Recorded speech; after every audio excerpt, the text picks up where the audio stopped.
Hello there, welcome to Conflict News 2042 complete situation report for you from Israel-Palestine conflict, where Palestinian fighters are facing the ground incursion, ground offensive by Israeli forces now after almost a month-long air campaign. It seems that Israeli military has started digging up Hamas tunnels. Hamas's main strength is their underground network. Israeli military seems to be approaching this underground network, it seems. Secondly, US bases are continuously coming under attacks in Syria and Iraq. Two more bases were attacked within the last 24 hours while Antony Blinken was holding talks in Tel Aviv with Israeli Prime Minister Benjamin Netanyahu. Thirdly, strikes by Israeli Air Force on hospitals, schools, ambulances, dozens killed, around 10,000 casualties so far. And fourthly, Hassan Nasrallah spoke last night. What did he say? Is Hezbollah going to fully participate in the war or not? What did he say? We'll try to sum up his speech. Firstly, viewers, it seems that Israeli military, which entered Gaza almost a week ago through a ground operation, is trying to reach underground tunnel network used by Hamas, PIJ, other Palestinian fighters. Now, bulldozers, excavators are busy. Ground is being dug up in some areas which are under Israeli control, areas of Gaza. Israeli military is operating on Gaza territory. I talked about four main fronts from four different sides. Israeli military entered Gaza in the last few days. In some previous videos yesterday, I showed you on a map how Israeli military from Beit Lahiya, Beit Hanun side towards these territories entered Gaza. From eastern side, Israeli military entered Gaza and reached Gaza's coast, and from southern front towards Khan Yunis as well, Israeli military entered Gaza. Now, Israeli boots on the ground in Gaza, tanks, artillery pieces, APCs, infantry fighting vehicles, all on Gaza. And Israeli military has cut off Gaza into two. Northern and southern Gaza are cut off. Roads leading to southern from northern, vice versa, are under Israeli military control. So, on the ground, Israeli military in control, but under the ground, Hamas in control. That is why now a digging operation has been launched by Israeli military in Gaza. Israeli military wants to reach the underground tunnel network, which is the main strength of Hamas PIJ fighters. So it will be interesting to see, can Israeli military reach this underground network of tunnels? How will Hamas protect itself now against this digging operation? If digging is successful and somehow Israeli military enters these tunnels, what will happen next? That remains to be seen. Meanwhile, Israeli military seems to be faced with stiff resistance to the east of Beit Lahiya, Beit Hanun and Atatra. Both are in a northern part of Gaza, on Gaza-Israel border. Israeli military entered Gaza territory towards these three places, Beit Hanun, Beit Lahiya, Atatra a few days ago. But all these three towns, places are not under the control of Israeli military. Stiff resistance ongoing there. I showed you a video last night about how Hamas PIJ fighters are encountering this ground offensive empty-handed. They, with explosive devices, rush towards tanks, APCs. They place IEDs on these tanks, APCs. The purpose of placing these explosive devices on the tanks is to blow up the trophy which is placed on a tank to protect it. The device destroys the trophy, then anti-tank guided missile is fired and tank is completely destroyed. So a very interesting technique adopted by Hamas PIJ fighters. Massive ground digging operation has been launched in Gaza by Israeli military to reach one end or some part of the underground tunnel network used by Hamas, PIJ, other Palestinian groups. Secondly, was 2 more US military bases came under attacks in the last 24 hours in Iraq and Syria. 41 attacks so far since the 7th of October on US military bases in Iraq and Syria. Obviously, attacks are being carried out by Iran-backed elements. Islamic resistance in Iraq. Al-Makawat al-Islamiyya fil Iraq has claimed responsibility for these attacks. Firstly, near Erbil city in Iraq, 2 kamikaze drones were fired on Al-Harir airbase of US military. The actual nature of damage is not known, but Al-Makawat al-Islamiyya fil Iraq has confirmed in a statement this attack.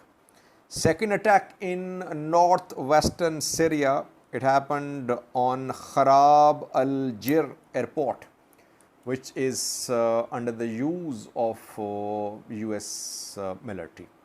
Here some rockets have been fired. In coming days, we could see use of cruise missiles too by these groups, which have announced that they will accelerate their attacks on US military bases. Meanwhile, Antony Blinken, we know, was in Israel yesterday, around more than 24 hours ago. He landed in Israel, held talks with Benjamin Netanyahu, Israeli Prime Minister. No progress made towards a humanitarian ceasefire. US concerned, it does not want this war to expand because it knows that its military interests in the Middle East will be endangered. At the same time, US wants Hamas to be crushed. Its military interests in the Middle East will be endangered. At the same time, US wants Hamas to be crushed. So US is backing Israel's ground operation. It is opposing ceasefire, but it does not want this war to escalate. So it is threatening neighbors that no neighboring country should be involved in this conflict.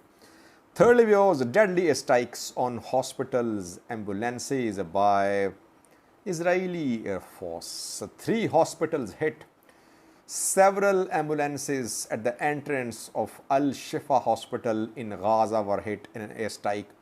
Dozens of people were killed. Healthcare workers, patients were killed. Then Indonesian hospital was hit too in Gaza, and Al-Quds hospital entrance was hit too. Al-Nasser Children Hospital entrance was hit as well.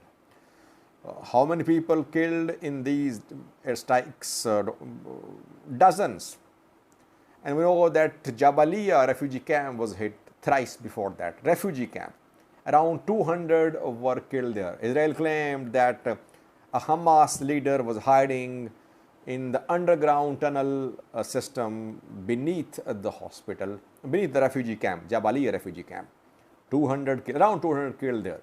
Dozens killed on attacks near at the entrance of hospitals.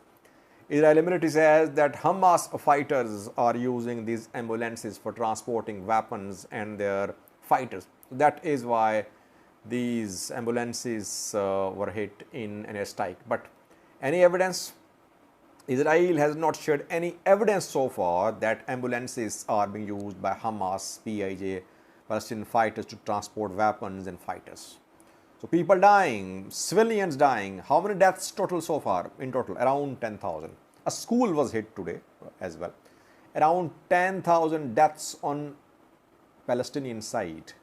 10,000 include Hamas fighters too, obviously, because how it is difficult to distinguish between Hamas, PIJ, other fighters and civilians, because civilians are supporting them. So it's difficult to distinguish. 10,000 casualties on Palestine side so far, and more than 30,000 injured. A strike still continuing on Gaza. Fourthly, with Hassan Nasrallah spoke last night. Hezbollah chief delivered a speech. Millions of people across the world watched his speech. What did he say? Firstly, he ended his speech with a sentence. He said, all options are on the table. If you remember, I said on Thursday that Hezbollah was not likely to fully join the war, and that is what happened. He said Hezbollah has been part of this war since the 8th of October.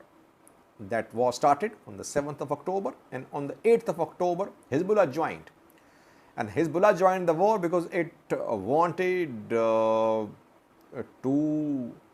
ensure that all Israeli military resources are not deployed to Gaza front.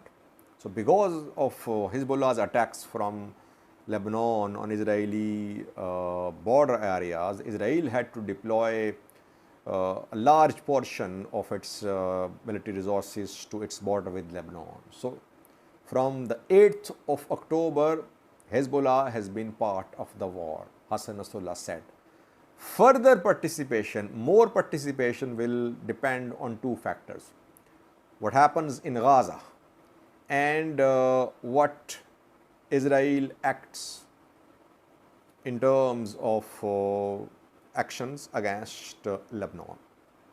Nasrallah basically said that if Gaza is totally, if Gaza comes under total pressure and Hamas, PIJ are likely to lose, then Hezbollah would involve, or if Israel or US start conducting large-scale strikes or ground offensive on Lebanon, then Hezbollah could be involved as well.